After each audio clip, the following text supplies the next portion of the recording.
Ladies and gentlemen, welcome back to another episode. I think it's episode 7. I can't really remember. It's been a while. Of Sports Tingz with me, Brandon Beezley. I know it's been a while. Yeah, we'll get to all that. But first, so I don't forget, this episode is sponsored by Built Bar. Unlike all the other bars out there that taste like old Play-Doh or a piece of cardboard, when you eat a Built Bar, you'll think you're cheating on your diet with a delicious chocolate dessert. If your kids find out how good they are, you're going to have to buy more because they'll be begging for them. Remember to include, if you use our code OFFTHEBALL, then you, your friends, and your family will get a 10% discount at BuiltBar.com. That's BuiltBar.com using the referral code OFFTHEBALL. And the other sponsor of today's show is BetUs. BetUs has the fastest payout in the industry, and they offer a 125% sign-up bonus when you use promo code OFFTHEBALL. That's OFFTHEBALL in all caps at sign up. Head over to betus.com to sign up today. Alright, now that we got that out of the way, hello. It's been a while. I think it's been maybe a month, a little over a month, I'm not entirely sure. But yeah. So, I don't know if you can tell, but I'm in a different location than I was. I relocated, so I was doing that. Not long after I got here, I got COVID and kind of felt like I was going to die for a couple days. So there was that. But there was a lot of NBA stuff that happened. I had a couple things jotted down. Oh, okay, so the last pod that I did, I'm pretty sure that it was in the middle of the finals or maybe right before the finals. So we're going to kind of just, you guys have heard everybody's finals opinions and how they think it went and all that good stuff. So I'm going to give you a short little rundown, just what I thought happened and all that good stuff. It'll be quick. But yeah, with the finals, the Warriors beat I can't talk already. We are 2 minutes and 55 seconds in, and I already cannot speak English. So you're gonna have to bear with me. This might be rough. And this chair that I'm using, if you can't tell, I just keep slowly dropping. I hate it. I hate it so much. So I'm sorry if I get annoying with that. I'm trying to keep it to where it doesn't do that. But yeah, the Warriors beat the Celtics. I think for some reason I feel like most people expected that. I mean, the Warriors were a very veteran-led, Steph Curry-driven team, and the Celtics, I mean, just a young team fighting. And I think that this entire year for the Celtics should be looked at as a success. Oh, I'm sorry.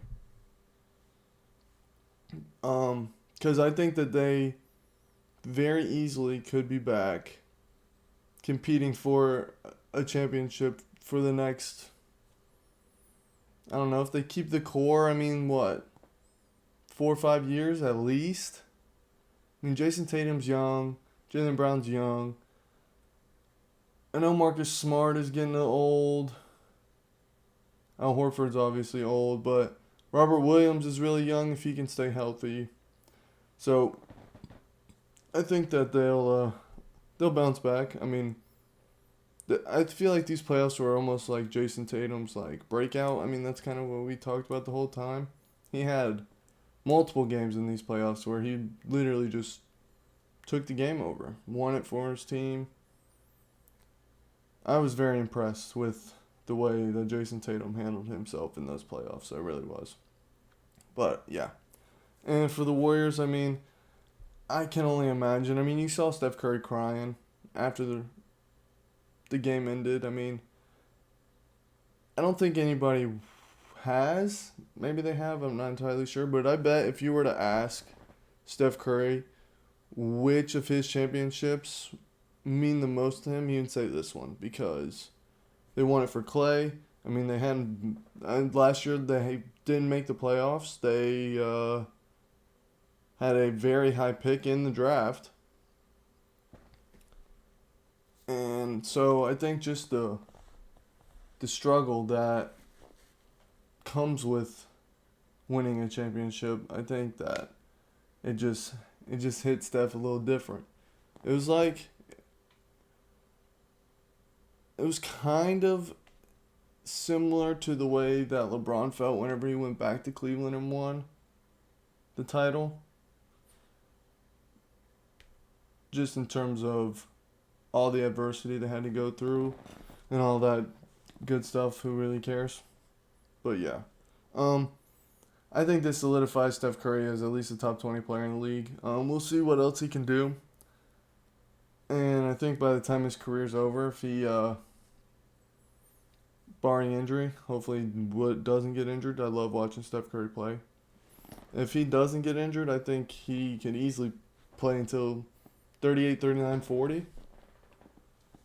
So it'll be very interesting to see what happens with Steph. So that's all that good stuff. The Warriors. Oh, the draft. Now, before I say anything, shout out to the Duke boys that got drafted. My boy Paulo went 1. Mark Williams went 15. Yeah, I think he went 15. I can't remember where everybody else. Hold on. I'm going to say the proper teams.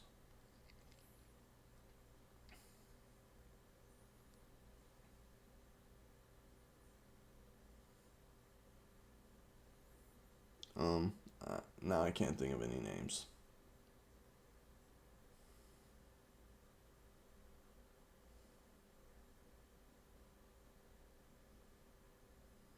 Oh, my boy Wendell Moore got drafted by Minnesota. Yeah, so I mean, we got Paulo in Orlando, we got Mark in Charlotte, and Wendell in whatever I just said. It disappeared. I had it on my phone and it disappeared. I was watching some summer league highlights. I don't want to be that guy to overreact to summer league, thinking some guy's gonna be a bona fide superstar simply because he balled out in summer league or anything. That's not who I am by any means. But I was watching some summer league highlights, and Paulo was looking nice. And this may just be me looking through a Duke fan's eyes, but when I was seeing Paulo make some moves, man, he was showing me some Jason Tatum type stuff, like the little shimmy fadeaway, the one dribble step side step into the three, like the spin moves, just the calculated moves that he was making out there. Now again, it's against mostly guys who probably will never see a minute in an NBA game, but it was still good to watch. I've seen a little bit of Chet Holmgren, I think that's how you say it. I'm very skeptical on him just because of his size right now, but I think that, especially in today's league where you don't necessarily have to be just fucking yoked to be successful, I think there's a good chance he will find his way, whether it's this year or whatever. Now, there's also a lot of guys that got their extensions. Zion got extended. I think Jaw got extended. I wouldn't say I was very surprised to see Zion get the deal he got, but I think just because hasn't really played a lot, but I think when you're in New Orleans situation and you have a guy with the potential that Zion still has, I think it's the only move you can make. Because if you let him walk and then he goes somewhere and stays healthy and just completely balls the fuck out, I mean, you look like a complete moron. You will never recover from losing a player like Zion Williamson. So I think, yeah, he kind of had to. My Lakers aren't making any moves right now. Old GM LeBron isn't doing shit about shit. We lost Malik Monk. I don't know why we would let him walk. I don't know what our plan is. I really hope we find a way to get rid of Russ and get KD, which kind of brings me right into my next topic, which was the KD Kyrie whole thing. In terms of pure basketball, this is coming from not a Lakers fan, a LeBron James fan. I have said this before and I will always say it. I've never been a big fan of teams in the NBA. I've always just been a fan of whatever team that LeBron is on. And if we, from a pure basketball standpoint, if we can find a way to take Russell Westbrook and ship him all the way to Brooklyn, all the way across the country where I never have to get the bad Russell Westbrook juju anywhere near the Lakers ever again, I want that to happen. I sincerely want that to happen. I really do. I really do. I've come on here multiple times already and complained about how much I hate Russ. I do. As a player. I don't want him on my team. You can't win with Russ.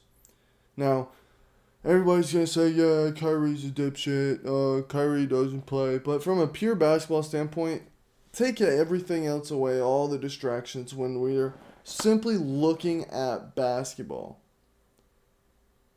Kyrie Irving has still got it. And if there's anybody that can make Kyrie focus in and set his mind on one goal, which is an NBA championship, it's LeBron James. And if we find a way to get him and don't lose AD,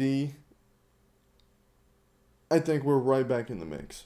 Personally, I do. I really think that puts us right back in the mix to win a chip. I hope it happens. I really do. I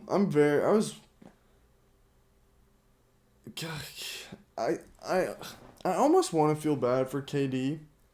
Almost. But he has already proven that he's a pussy bitch. I mean, he's a bitch made cat. That's what he is. He doesn't want to really build anything. He wants to go to a place that is already established, already has a culture, and he just wants to basically step in line with a team. He doesn't want to be a leader. He doesn't want the responsibility that comes with being the leader on a championship team. And he showed us that when he went to the Warriors. And I think Kyrie may have gotten in his head and talked him up a little bit. And then once Kyrie wasn't playing, he was like, this fucking sucks. Our culture, we have no culture. We have nothing. We have no foundation in this organization. And I don't know. I think KD is, I don't know. So him requesting a trade is a big diva move, and so it was almost expected, honestly. For a little bit, there was reports that there was somehow going to be a AD Russ and some picks for KD and Kyrie. I love Anthony Davis. I do. I love Anthony Davis so much. He was one of the main reasons that we won the bubble chip, which some people say doesn't count. Fuck you. Yes, it does. It fucking counts. Go check the NBA history books, the record books. 2020 NBA champion Los Angeles Lakers. It counts. So, fuck off. Honestly. I don't remember what I was saying now. I love Anthony Davis. But if we have a chance for KD and LeBron to play together on the same team for a full NBA season, are you fucking shitting me? Are you shitting me? That would be the most insane team ever. I think. In theory, that's a crazy fucking team. With KD, Kyrie, LeBron. LeBron is the leader. So LeBron will automatically take all that pressure that KD doesn't want and put it on himself. And all KD has to do is go out there and ball. Can you imagine? Kyrie doesn't even have to be a point guard. You could literally have LeBron run the 1, Kyrie at the 2, THT at the 3, KD at the 4, and put a defensive rebounding center at the 5. Who did we just sign? Oh. Damian Jones, I think. I can't remember. But we just need a defensive center. Defensive rebounding center. And on paper, that team could possibly be unbeatable. Now, obviously, they won't go undefeated because it's very hard to win 82 games in a row. But I think especially because also at the beginning, they're going to struggle. KD and LeBron are going to have to learn when to let one another take over. They're going to have to learn the distribution of shots, the distribution of the ball, whose hands the ball is going to be in, most, second most, all that good stuff. But I really think that if we had a off season or a training, whatever, is there a thing called training camp? I don't remember, but a training camp, a full training camp of LeBron and KD working out together, and half a season, bro. Oh my goodness, it's hard for me to see that not work. Now, granted, that will never fucking happen. So, the last however many minutes I just spent talking about it means absolutely nothing. But the thought of it is very intriguing. Now, in terms of Kyrie, nobody fucking wants him. He doesn't play. If he can find a way to force his way to the Lakers, and we can get rid of Russ, I'm all for it. I'm all fucking for it. But with KD,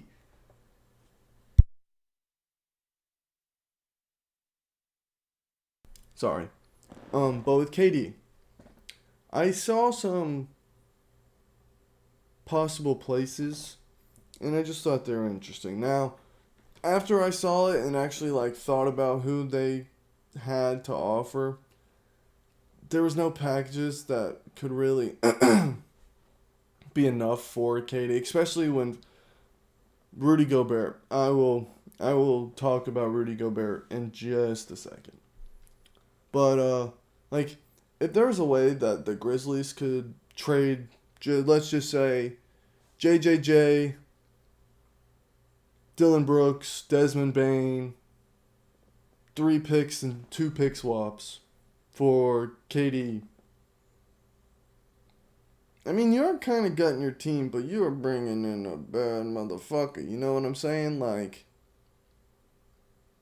understand that Dylan Brooks and Desmond Bane are basically the defense of your team, but you have Steven Adams, which I know he kind of clashes with Jaw and traditional big men, but as a rebounding, and he plays good defense, and he's strong. So you start him at the center. Jaw at the 1. You go find yourself a veteran 2 guard. KD at the 3. Go find yourself...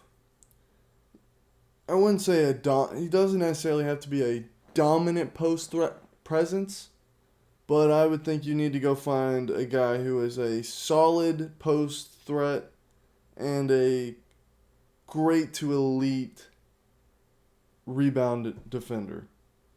Now, I don't think that will ever fucking happen, but that's what I think. Where was another place that Toronto? I had people ask me, like, would you trade, if you were the Toronto Raptors, would you trade Scotty Barnes for Kevin Durant? No, I would not.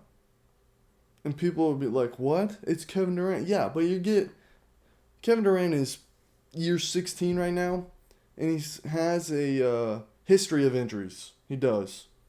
Whether he wants to admit it or not, that man is a little injury prone. Just a little bit. So I wouldn't do it. Scotty Barnes is young and developing very nicely already. Now, Rudy Gobert. I think that the Minnesota Timberwolves completely fucked any chance of there being any kind of possible trade for KD. Because Minnesota decided to give up 2-3 good players and like 5 first-round picks for fucking Rudy Gobert? Like, what?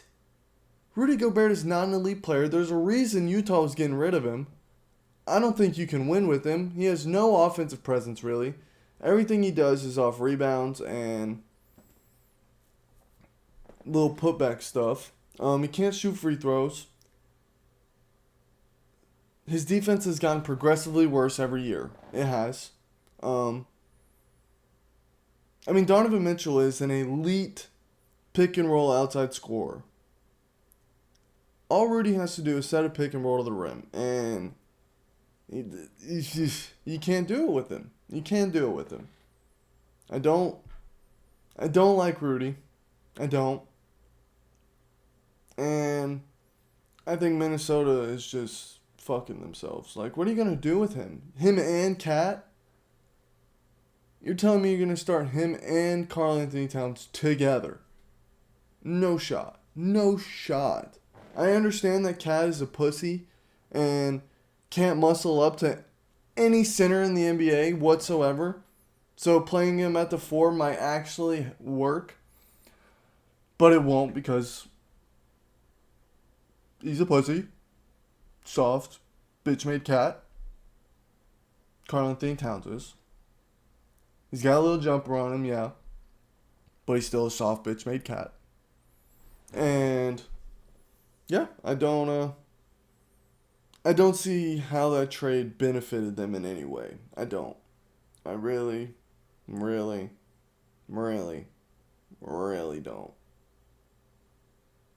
It's kind of confusing, to be completely honest.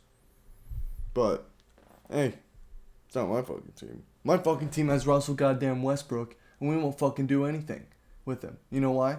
Because nobody fucking wants him. You know why? Because he sucks. But you know what else sucks? He's making $47 fucking million. And guess what? We can't fucking do anything about it because nobody fucking wants him. Because he fucking sucks. I hate him. I don't want him on my team. Get him off of my team. Him and LeBron just make me want to... Him and LeBron on the same team just makes me want to throw all my guts up. It's disgusting. It is a disgrace to the game of basketball. Sorry.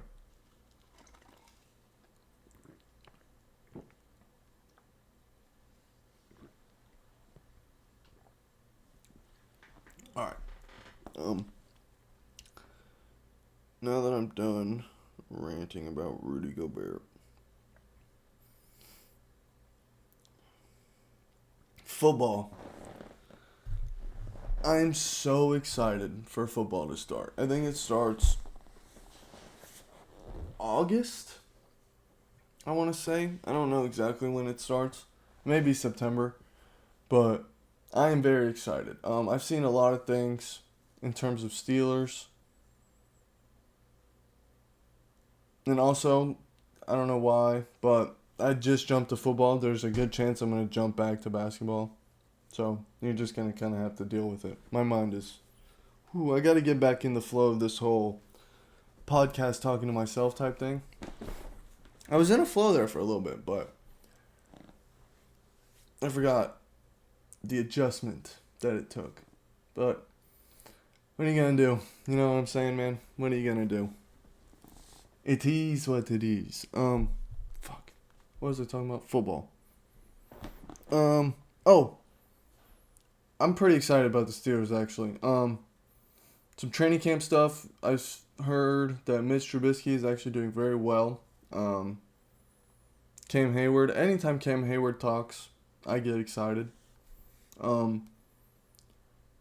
Honestly, I was going to come on here and trash Mitch Trubisky and ask questions like, over under what week do you think Kenny Pickett will take over the starting job? And I was going to set it at 5, and I would have taken the under. But Cam Hayward is standing up for Mitch. And yeah, Cam Hayward, I think. My argument is falling apart in my head right now. But either way, if Cam Hayward says we're good, then I think we're good. I was watching the Pat McAfee show, and one of the guys, his name's Tingz, and he went to like a golf tournament with some of the Pittsburgh Steelers. Dude, that would be so fucking cool. That would be so fucking cool. I forgot what else I was going to say, but this episode sucks. It does, and I apologize. There's also not a lot going on in terms of sports right now.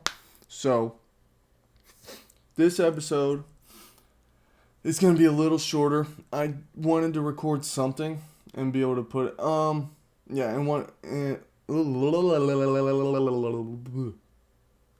need to slow down. I just wanted to record something and be able to put it out. Just kind of talk about the end of the basketball, into the off season of basketball, into whatever. Yeah, and so I'm probably going to do a couple different things. I don't want to say anything definite just because you never know. Now, even though I just said I don't want to say anything's definite, there is one thing that I will say is definite. At some point in time, before the NFL season starts, I think I've said this before, I will have a episode where me and a guest, I'm not entirely sure who yet, I think it's going to be the VP of Off the Ball Network, Jeff, but I'm not 100% sure yet. I think it is, though. So there will be some point in time before football season where I will put that out. Yeah, and I had a couple other ideas that I was thinking about doing, just like scenario type shit.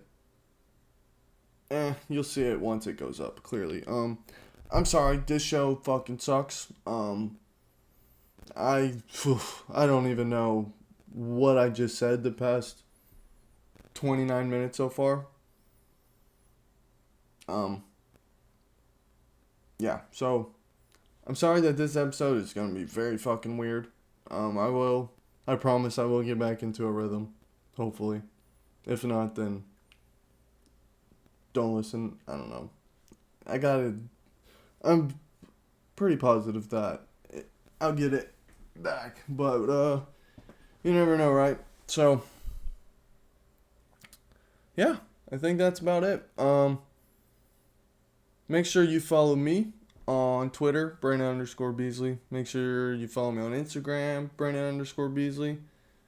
I'm going to start trying to dive pretty deep into the TikTok world because I've observed a lot of people not even necessarily get like famous, huge from it, but like it is elevated where they were at in their career by really locking in on TikTok type stuff. And I think that's one thing I need to do for this podcast, my Twitch stuff. I think if we get, honestly, the whole network, I think if we find ways to get more involved social media wise, posting clips and all that stuff, then I think it'll really help us elevate to where we want to be. Yeah, make sure you guys go follow everybody at the Off the Ball Network. Follow Off the Ball Network on Twitter. Um, we have a website now. I think, or we've updated our website, offtheballnetwork.com. It's really cool. The layout's nice. It has like recent tweets from certain guys on there. You can find this podcast on there and listen to the episodes. It shows other podcasts on there. We have writers. You can find our writers on there and all that good stuff. So yeah, I think that's gonna do it. Like I said, I apologize for the clunkiness of this episode, but just got to get back into repetition. You know what I'm saying? Yeah. So till next time, take it easy.